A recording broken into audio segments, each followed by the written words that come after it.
Today is February 23rd, 2019, invoice number V5414.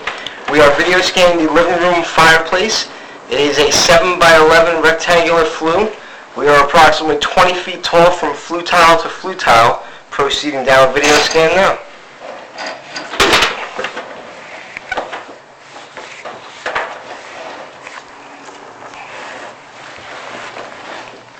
See, you got some flue tile missing here. See, it's all exposed brick. Yeah, that's where the flue meets this brick. Yeah, so it's all missing right there. Now, do you think it's missing or was never put in? You know, it's a possibility that the chimney may have been extended. That's what we were talking about, yeah. That's a pretty good idea, you know, because I don't see any remnants of any terracotta in there. No, me neither. And I have a picture from the top down, and it's like a solid piece of the clay tile. Yeah. It doesn't look like you can even see the joints. Was it cast in place? That's like a 2-foot piece. So it's just one chunk. Yeah, that's one course of flue tile. So then that meets up with that, and then doesn't it come straight into the smoke chamber, or is there more flue tile? More flue tile, because we're still at the top. So you got your flue tile right there. Yep. Now we're missing flue tile, which could explain, you know, the chimney may have been extended, and whoever extended it just didn't do it properly. Possibility. And then we go back. More flue tile? Yes, sir. We transition back to more flue tile now. I see. That explains a lot, because we had a picture that we could see that brick, and I thought maybe that was the beginning of a smoke chamber. Yeah, no, you still got a ways to go. So you can see, you know, this is your next course of flue tile now. Yeah. And where it meets that brick, what's going on there? Well, it just stops. Yeah. They kind of tried to transition it to the actual brick, which you're not supposed to do. Because there are gaps in between the actual bricks themselves. You know, mortar in between the bricks will tend to deteriorate throughout the course of time. Of course. Especially with not having a cap up there, it really does speed up that entire process. And you can see there's a gap, big void right there. You know, it can speed up that process of erosion as well. Then you got a chunk of brick right there protruding into the flue. So that'll create a little turbulence for you. I know I see it, but it's still a nice opening there, right? Yeah. It's not like it's reduced down or anything like that. No way. Now we're going to inspect the rest and see what we got going on.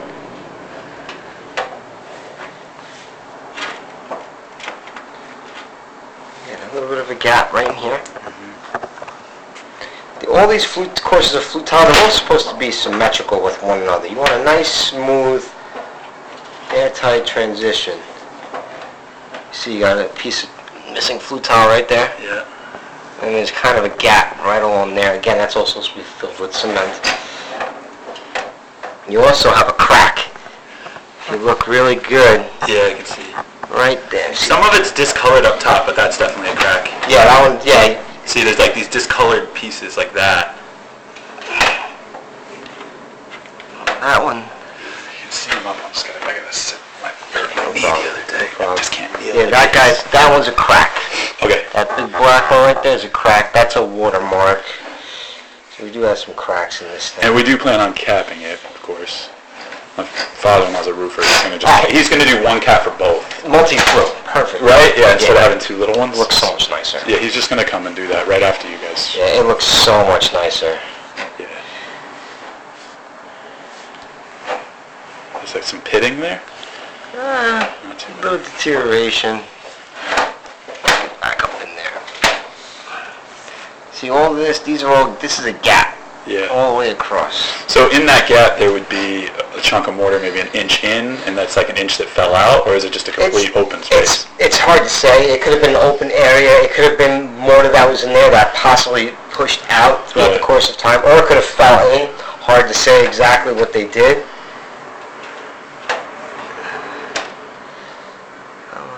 You can see the gaps. And they'll start to cast a shadow, so to speak. Straight shot, which is great news. Until you get down, right? Until the very end, though. So you got a lot of water damage, too, though. Yeah, it's been open for probably 100 years. Yeah, since the lifetime of the home, most likely. Probably says 1924.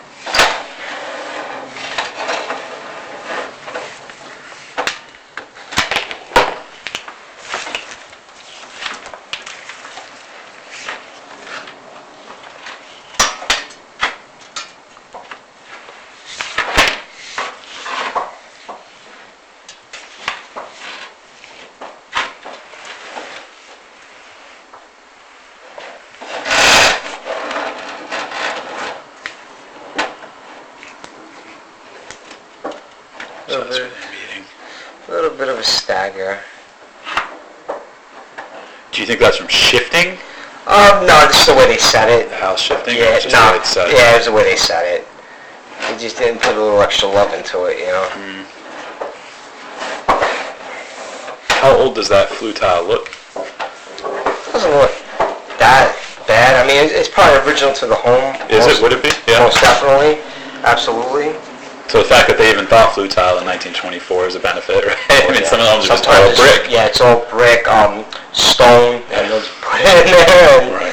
you know, those are always super dangerous situations because you don't know where any of those holes can go, so it's kind of like a mystery at that point.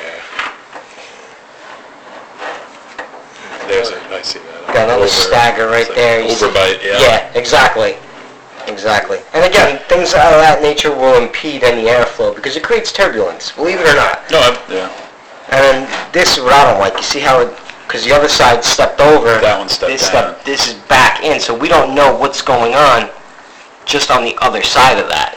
Can't see it, huh? Exactly. So we don't know if there's a void there. That's a pretty big step, too.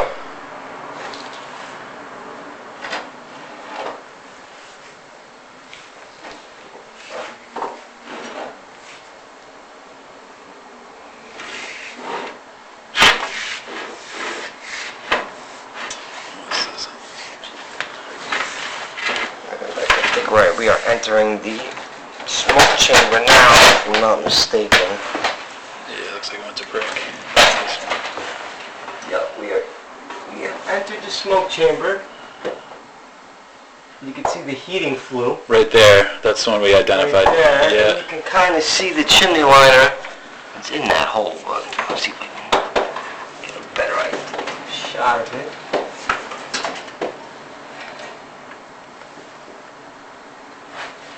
And this is that exposed liner from the... Yeah, then you can see the liner right there. Yeah. So that's the heating flue right there. So that's something you definitely got to get buttoned up. Yeah. Absolutely. Yeah, absolutely. Smoke chamber has all exposed brick. Yep. A lot of gaps, spaces, things out of that nature. There's another. Yeah, little voids like that. And there's probably a few more. Yeah. And you got some cracks in there, Yeah. which kind of look fresh. They don't look too old.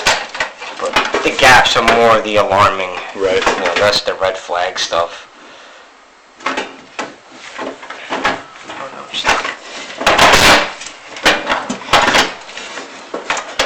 That stuff I put on the dog smells a little bit. I put it on his scars. It's called bag balm. But I put a lot on top of his head, and I when you grabbed him, you didn't. All over your hands. Oh, it's fine. Just a little stuff. It's basically like dog Vaseline, but it's got a little smell to it. That concludes the video scan for today. With a nice little bit about the dog at the end. So. I would recommend a chamber coat application be applied to the smoke chamber. I would also recommend a heat shield joint repair application be applied to the flue. That concludes the video scan for today.